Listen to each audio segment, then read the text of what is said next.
I could see Alicia's bed with her in it, with the blankets up over her.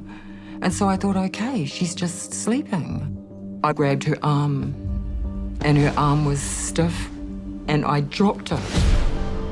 On the morning of August 16 in 1980, 6-year-old Alicia O'Reilly was found dead in her bed. She looked so ugly.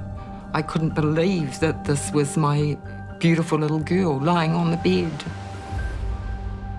What happened that night happens throughout New Zealand every day of the week. Parents put their kids to bed, and to wake up in the morning, it was just beyond comprehension. And he said, Mrs. O'Reilly, I have to tell you that your daughter has been brutally murdered and severely sexually assaulted. It's a horrific crime. The rape and a murder of a little girl in her own bed in her own home, you know, that's where you tend to think you're safe. For more than 40 years, police have been trying to solve the case. I guess I've always wondered what the offender actually looks like. But the questions remain. Why did you pick our house? Had you been watching the two little girls? I still don't understand why. For detectives who worked on the case, it's never left them. This is a case that you can never give up on. Now, after more than 40 years, there's renewed hope that police will find Alicia's killer. We've been presented with a number of opportunities. This case is really, in our minds, truly solvable now. Cold Case is bringing the investigation team together to review the unsolved rape and murder of Alicia O'Reilly. It's a duty we owe to the victims of crimes like this, that they're not forgotten. I think all you have to do is stop and think, you know, what if it was my child? How would my parents feel 40 years later? All I want is for him to be identified.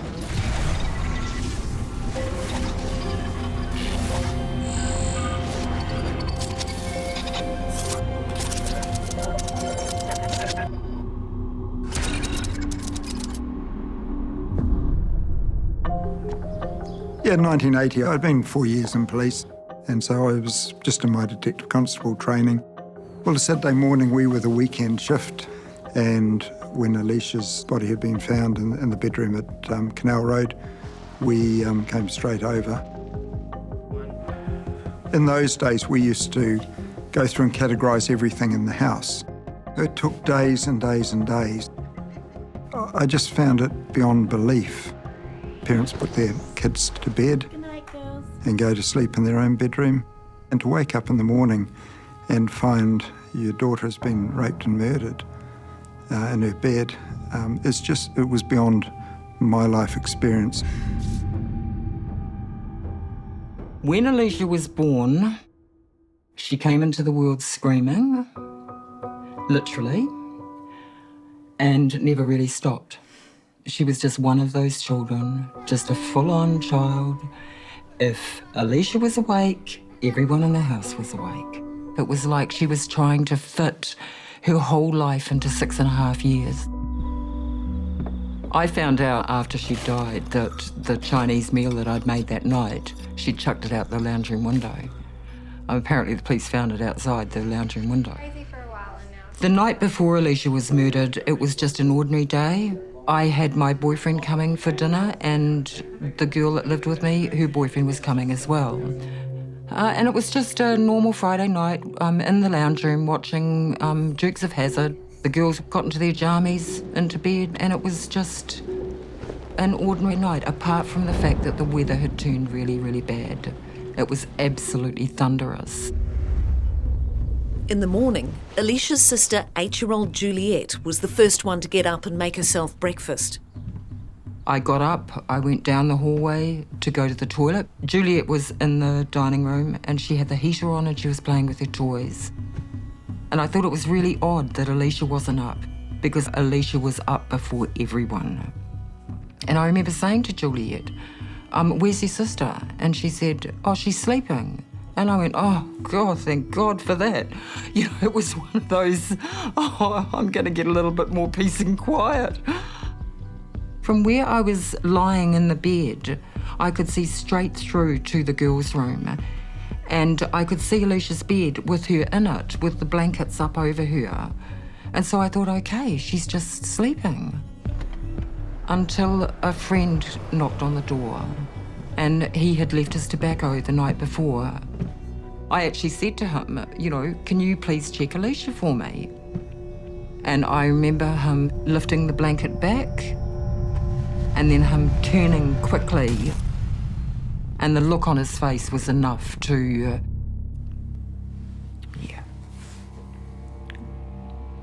I just knew that something really bad had happened. I think one of the hardest things for a parent is to stand there looking at your child and knowing that they've gone and that there's absolutely nothing that you can do to bring them back. Thank God for shock, because my brain became like marshmallow. It was the first constable who arrived at the house who found blood in the bed. Well, the post-mortem showed that Alicia had been raped and murdered, and the cause of death was found to be suffocation. There was a hair found in Alicia's groin, which we believed may have been a pubic hair, and there was also semen samples that were recovered. Alicia's father, Barry O'Reilly, was living in Perth. Police brought him into the station to tell him what had happened. This guy was sitting there and in front of me and he was just shaking. And I said, are you okay? Are you okay? Are you all right? Then he told me and I just... And then that night I was on the plane back to New Zealand and walked into the cyclone, which it was. I mean, you couldn't escape it. The only memory that I have of Alicia's funeral is a white casket with the beautiful spring flowers. The day before, it was the end of the school term, and she'd asked me if she could take some freesias and daffodils to school for her teacher. And you know what the smell of freesias are like, so I have this lasting memory, and I love freesias even to this day. Alicia's funeral was 10 days after her murder. By this stage, there were around 70 staff working on the homicide inquiry.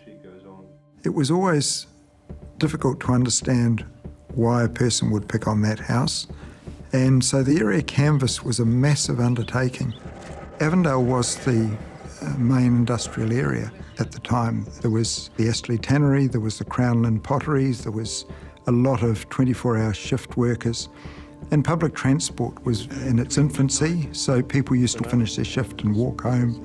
So we had staff out there at 2, 3 o'clock in the morning, stopping people, stopping cars, visiting factories. There was forensic evidence gathered from Alicia's post-mortem, but in 1980 there was no such thing as DNA testing. Where you had body fluids, the best we could hope for was to get a blood grouping. As a result of the blood grouping, we were able to eliminate an awful lot of people. The pubic hair found on Alicia's groin offered more hope. Australian scientists had developed a process called neutron activation analysis. That was an emerging scientific process which would highlight the chemical composition of the hair. The findings suggested the offender might work in either the paint or ceramics industry. But there were so many factories in Avondale, it was hard to narrow down. Scientists also suggested the hair could have come from someone with a Melanesian background. Any person that was going through the area and saw a Maori or Polynesian, about early 20s, a male. Would you describe this person as your prime suspect? Yes, I would. Reasonably early in the investigation, there was a local person of interest. That person was subject to a lot of police attention and was unable to be eliminated at that time as a person of interest. We just worked horrendous hours. It just consumed your life. There was a sheer determination that we wanted to ensure that this rape and murder of a 6-year-old was solved. Eventually, the team of 70 detectives was scaled back. But for some, the work continued. Alicia's case has never left me. Often I found myself, I'd wake in the middle of the night and think of something that perhaps we could do. It wasn't until the late 90s that DNA could be used to solve historic crimes. I then went looking, knowing what evidence we had at the time, and was confronted by documents that showed there were no exhibits that had been retained. All I remember feeling was absolute rage that the police had allowed this to happen. I think all hope was lost then. Stuart Alsop-Smith never stopped trying to push the case forward. Finally, in 2019, just as he was about to retire, there was a breakthrough. Some hair samples were found on a scientific file. The hair samples had been returned from the nuclear facility in Australia, but they hadn't been archived in the usual place. Yeah, I was stunned, but I was also thrilled that it provided an opportunity to get some answers. The hair was sent to a DNA laboratory in Pennsylvania. Remarkably, they were able to extract a partial profile. I'm thinking, oh, God, they've got a partial DNA. Well, that's something. Could the partial profile lead to Alicia's killer? It's unfinished business and has been for the whole of my career. This case is now imminently solvable, and with the public's help, we can actually solve it. On the morning of August 16 in 1980, Alicia O'Reilly was found raped and murdered in her own home. The entire country was horrified. But the case has remained unsolved for more than 40 years. Now, hair samples, which were thought to be lost, have been uncovered, and a full review is underway. Nahiraka Latimer is the detective senior sergeant leading that review. It is the murder and rape of a 6-year-old child who was in her own bed, sleeping next to her sister with her mother across the hallway. It was a terrible event. Detective Amanda Reid knew immediately that she wanted to be involved in the review. I was given a little bit of a rundown of what it was about, and I was like, yep, I'm there. That's why I joined the COB, this is what I do. Police intelligence analyst Devlin J. White's skills are vital to the team. As we've gone to learn about just how special Alicia was, it just makes you want to work that extra bit harder, I think. And recently retired Stuart Alsop-Smith brings his 40 years of experience with this case to the table. It's all about the victims. And Nancy and Barry have lost their daughter. Alicia can't be brought back, but they can have their questions answered. The cold case review into the rape and murder of Alicia O'Reilly is about to get underway. The scene is 70 Canal Road, Avondale. The attack on Alicia occurred between late night 15th of August through to when she was discovered the following morning. Dev, you put together the timeline. I guess one of the memorable things was that all occupants of the house watched Dukes of Hazzard at about 7:30 that night until about 8:30. Alicia and Juliet have gone to bed, and then the flatmate has observed them still awake and switched off the light. Yes, I believe Alicia had gone to sleep a little bit earlier than Juliet. Juliet actually continued to listen to her transistor radio and read a book. The light was turned out in the girls' room at 9 o'clock. The next time the team can be certain of is 6:30 the next morning, when the flatmate's boyfriend woke up. An alarm had set off and woken him up, and he went to grab a drink from the kitchen dining room area. In that area was where Juliet was hanging out herself. She had fetched herself breakfast and was, I think, reading again. That was unusual. Juliet was a heavy sleeper, and it was always Alicia who would wake early. The reason why she woke up was because she was cold and had noticed that the window was open. So she called out to her sister, thinking that she'd possibly opened it up in the middle of the night. There was no response, so she just got up and closed the window, and had also noticed that this curtain was askewed, and she realised that's not normal either, but again, didn't sort of think much of it. These weren't the only changes in the room. She went to turn on the light and realised that there was no light bulb. The bedroom door was also shut. The door was always left open because the handle was missing, so they used a fork as a makeshift handle. When she'd decided to get out of bed, realised the door was shut, kind of looked for the fork, which would normally be in the door. That wasn't there. The scene leaves us with lots of questions. Where the offender entered, why the offender removed the light bulb, how the offender has pulled the curtain wire off the hook. So when they did the scene examination back in the 1980s, they found this eye on the floor. It looks as though this eye has come out of where the curtain should be hanging. Why is the curtain like this? Is it because somebody's climbed in? That person climbing through a window is taking a big risk because there is a table in front of the window that's on unstable ground. You're going to make a hell of a lot of noise. Is it somebody who's known to the address? Is it somebody who has either visited the house and knows the layout? Is it a total unknown? And if it's a total unknown, you know... It's pretty brazen, isn't it? It is brazen. Do you know the address well enough to kind of avoid certain areas where these people would be sleeping? So therefore, do you know the layout? If you know the layout, then you're not really going to be going in through a window where there's a rickety table. The reconstruction from the 1980s documents is that the person has entered Alicia and Juliet's room, has closed the door, has for some reason removed the light bulb and then perhaps thrown it from the window. And that action of trying to remove the light bulb and throw it, the curtain has come off and they've resecured it on an angle. So you've got someone who doesn't want to be disturbed potentially in the room so that the door is shut and the fork isn't in the door. And the taking out of the light bulb certainly indicated to us at the time that the person, if they were disturbed, potentially wanted to be able to get away. That's a big risk to sort of do all this while you've got two sleeping girls. Juliet's bed was literally underneath where that bulb was, and because it was quite high off the ground, you couldn't just stand there and reach up. You were actually probably going to have to get up onto something higher. So would it be standing on Juliet's bed? Yeah. Well, then if you did that, well, then you're going to wake her up. How did the offender go undetected? Not only in the house where 4 adults were sleeping, but also in the bedroom that Alicia shared with her 8-year-old sister, Juliet. When we look at Juliet and Alicia's bedroom, we see Juliet's bed is closer to the door and Alicia's is against the wall. Now, an offender moving through the house has entered this room and has gone past Juliet's bed to Alicia's.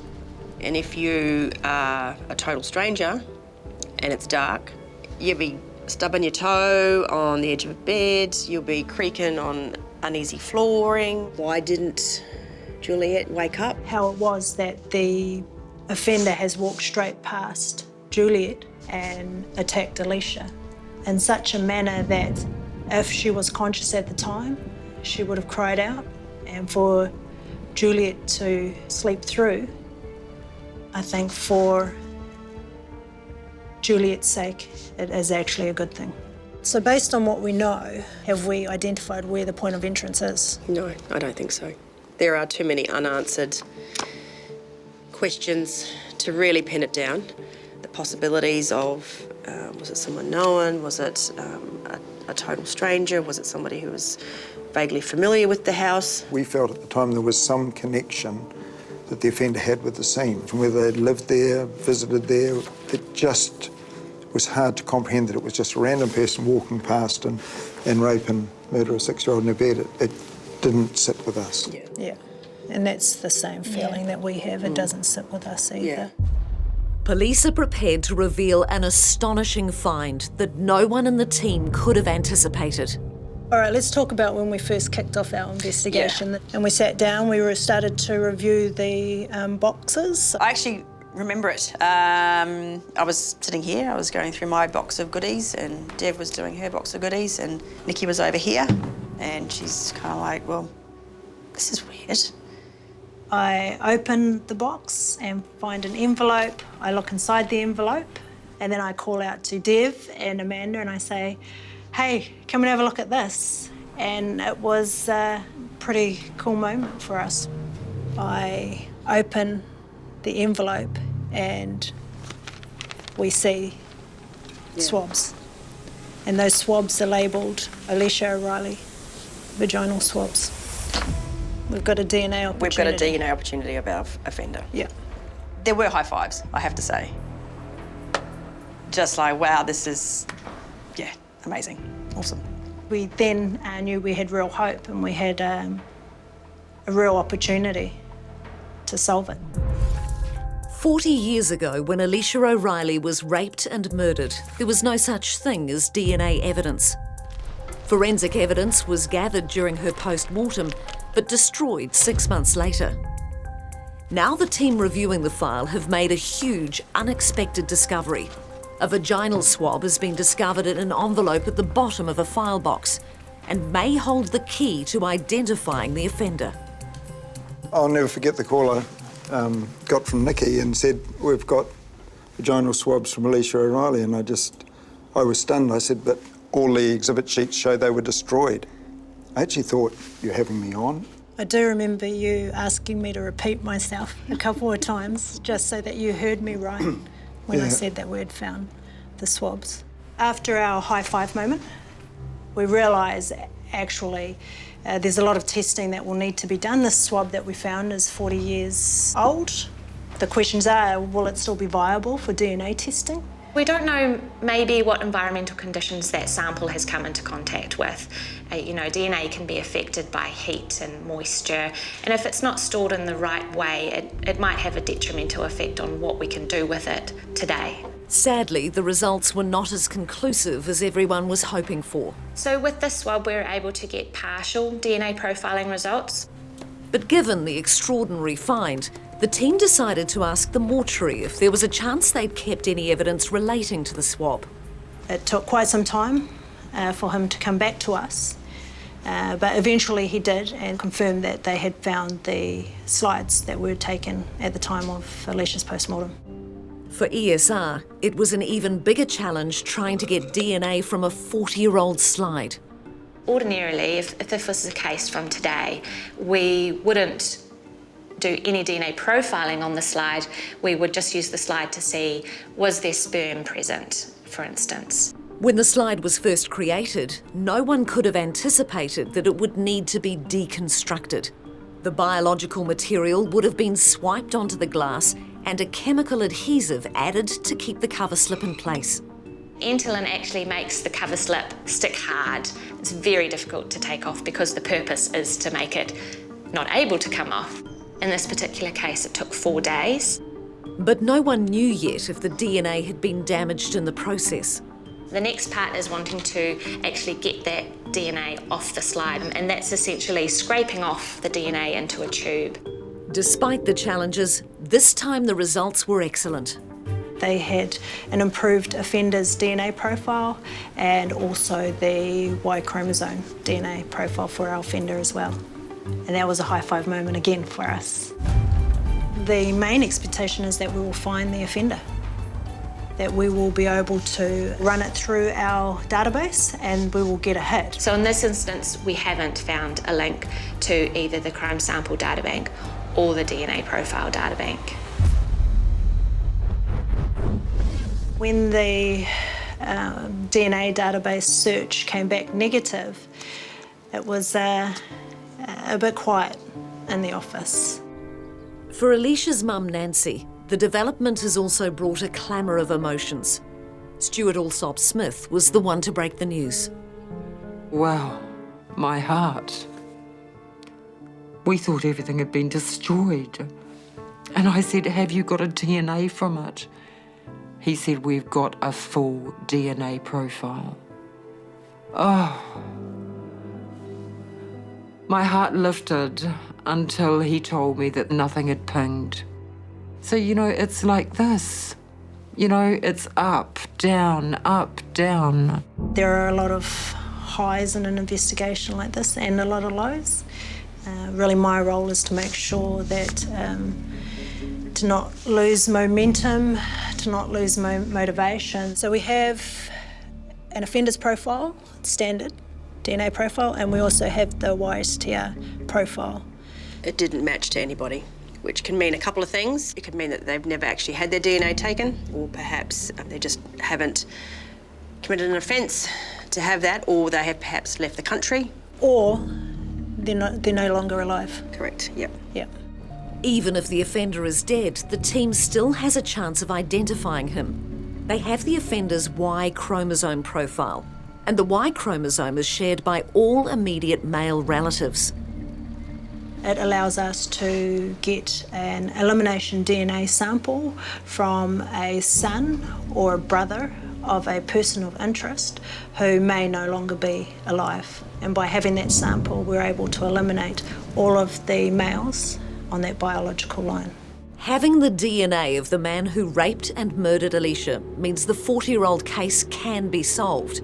However, now it's a process of elimination. For some, that's provided relief. Back in the 80s, I remember there was a local family and their son was put forward as a suspect. Has any work been done on that boy and his family? We can say, without doubt, that that person was not involved, and no one from that family was involved. Everybody in that family was relieved and very, very emotional. They had this hanging over their family for 40 years.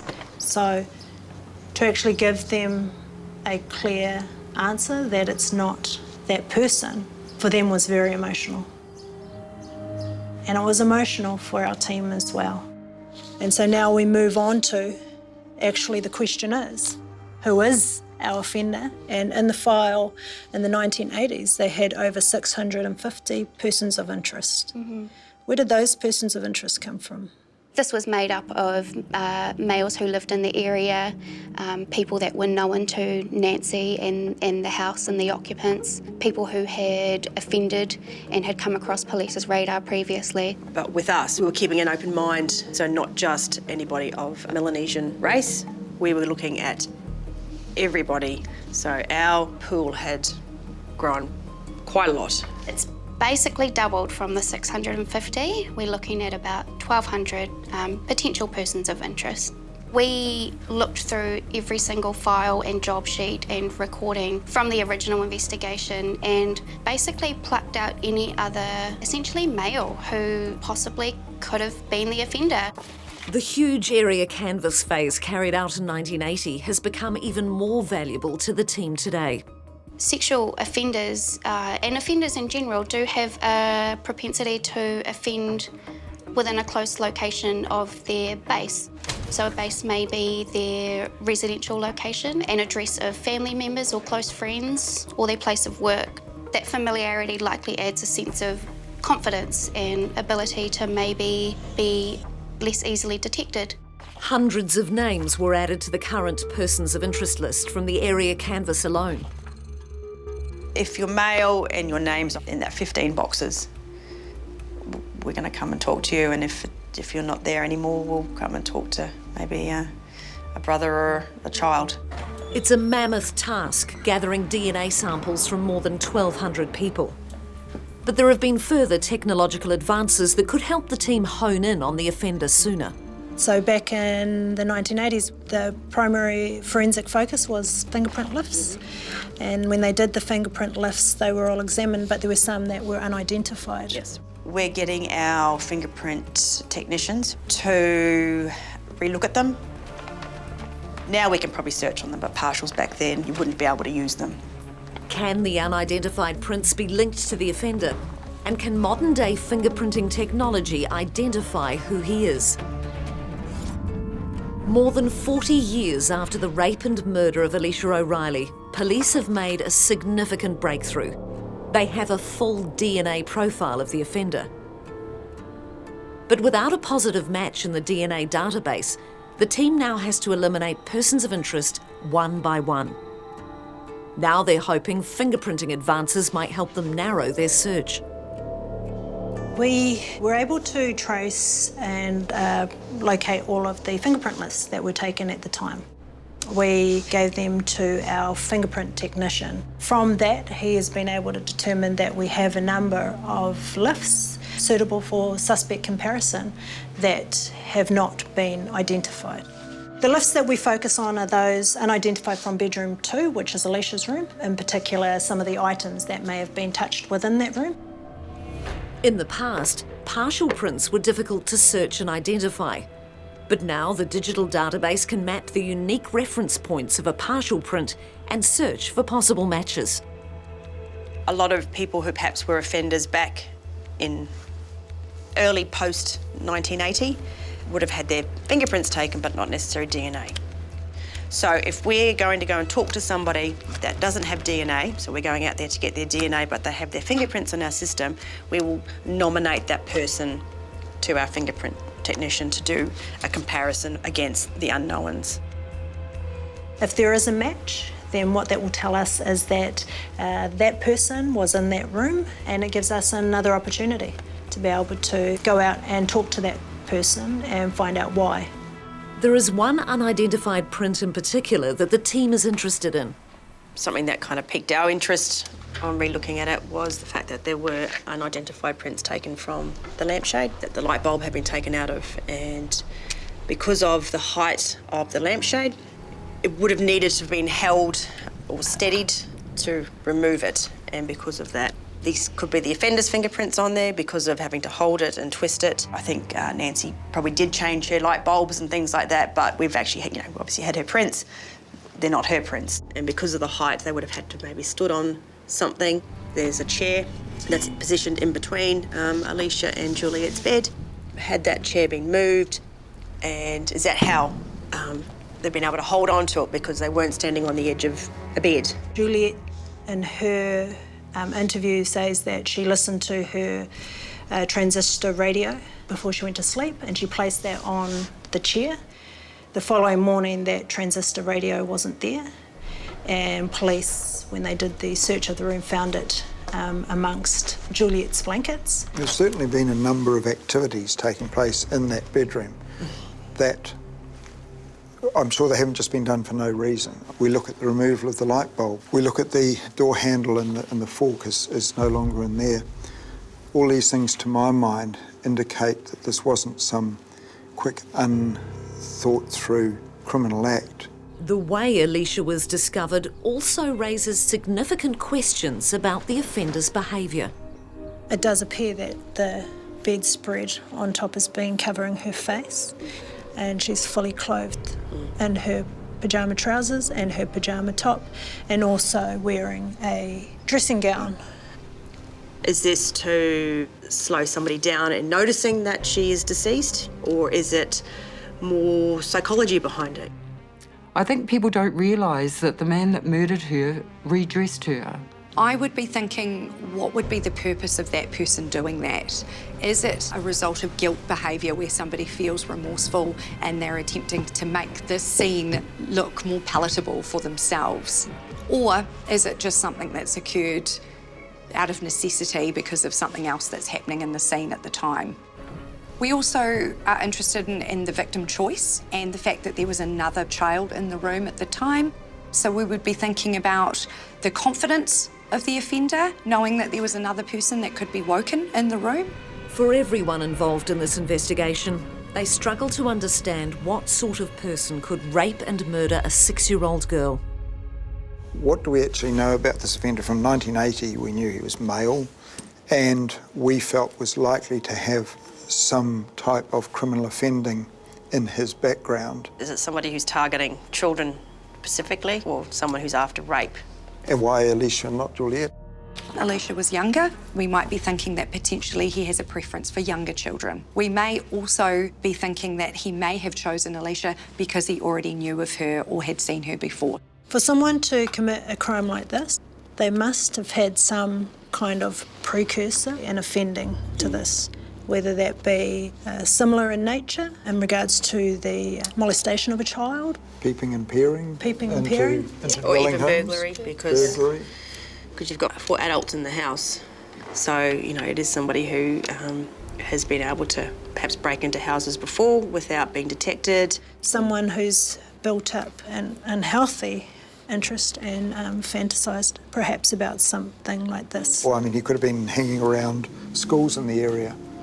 This actually is the end result of something that's occurred and been building in someone, right? And not necessarily known offences, but just that kind of activity, that precursor activity that is just experienced by his close loved ones. There are a number of risk barriers to overcome in a crime like this. Not only was there a sexual element to the crime with a child, but also there's the element of being an intruder and going into someone's home. So there's a lot of different variables that make that quite a risky crime to engage in.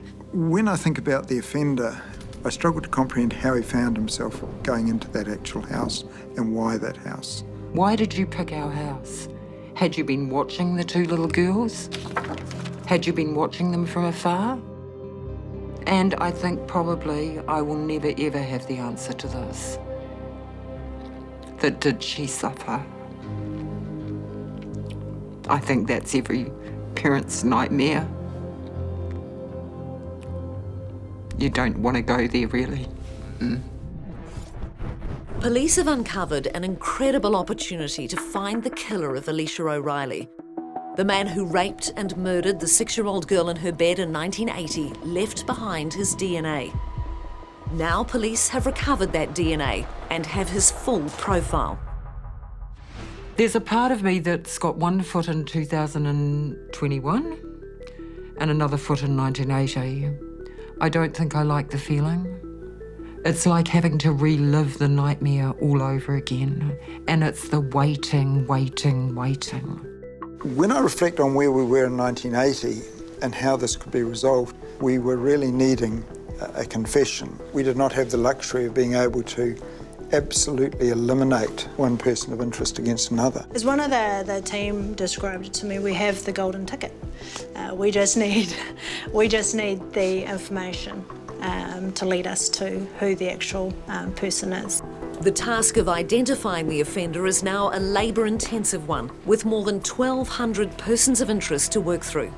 As the weeks went on, we saw that this list was getting bigger and bigger, and so we knew that we had to have some sort of method. We have DNA, which is our real gold standard, but we obviously need a sample to compare that with, so we wanted to add a little bit of a method to the madness of just door knocking on 1,200 people's doors. So the matrix is just a method that we can use to prioritise suspects. The Behavioural Science Unit has been working with the team to come up with a series of markers or characteristics to look for. Well, primarily we'd be looking for markers of criminal behaviour in general, as well as looking for markers of this particular crime. We also look at childhood history, employment history, relationship history. So the main indicator for us is, we've mentioned, the geographical. So then if they lived in the immediate surrounding area, or as we widen out, they would populate higher on the list. Yeah, that's exactly right. It's just so that we can prioritise those that are physically closer to those that live in surrounding suburbs or even further out. Yeah. And then we look into their sort of background, their history, if they've got some previous offending. Yeah. Obviously previous offending of a particular nature that might interest us, you know, something very similar to what has occurred here. Could the offender have committed a similar crime? Or could it be his first offence of this type? So we may have someone who has an extensive criminal history, who is very confident using violence, has experience using violence before. We also may have someone who might be quite socially withdrawn, who may be experimenting or fantasising, and maybe doesn't have a lot of sexual outlet. So it's good for us to consider all the different pathways. We don't always have records of that kind of behaviour, and it does mean really delving into anything that we do have available. The more red flags or indicators, the higher they rank in the wider matrix, and that indicates to us that that's someone that we should go visit. For months, police have been approaching people on the high priority list asking for DNA samples. It's more of, we want to tell you Alicia's story, not we're here because of the rape and murder of a 6-year-old. That approach does not work, but telling Alicia's story does. The response has been overwhelmingly cooperative. More than 100 samples have been collected so far. None is a match. Alicia would write on anything, as you can see. And she wasn't very good with her spelling. Mummy, I jot you a present. but she did well. And this one I absolutely love. She had to do lines. I do not run inside. And when she brought it home, I remember laughing because that was Alicia. I hope that she was a happy child. She didn't have a lot, but she was a very loving child. You know, I'd walk into the lounge room and she'd be standing up on the couch and she'd throw herself into my arms. You know, you'd go backwards. I love you, Mummy, you know? Oh, and that's her hand. She had stubby little fingers like mine. Across the Tasman, Barry O'Reilly's mementos are also the drawings of a little girl. Dear Dad, I love you very much. That I have been going crazy to see you. In a cruel twist, Nancy and Barry O'Reilly have lost both their daughters. 7 years after Alicia was murdered, Nancy and Juliet were travelling in a car when they were hit by a drunk driver. But for Nancy, the grief is different. The man that was in the car that killed Juliet did not go out with the intention that morning that he was going to kill Juliet Eve O'Reilly. The man that broke into our house in 70 Canal Road, his intentions were to do something that was illegal, criminal, whatever. I can't quite get over that or around that. Do I have hope that maybe we might get the answers? Yeah, I've got a little bit of hope. Not a whole lot of hope. I've got to keep a lid on it. That's for my own emotional protection. For the first time in this 40-year-old case, police have a chance to positively identify Alicia's killer, but they need the public's help more than ever. I want to make it quite clear that the nominated suspects in the 1980s are not the offenders, and we don't know who the suspect is. We do have a list that's been created of a number of over 1,200 people, but our offender may not be on that list. So we need information from the public to be able to help solve this case.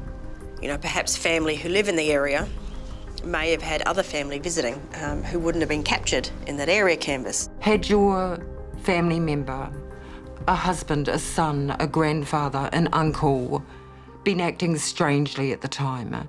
Did you think, when you heard the news about Alicia being murdered, that it could have been him?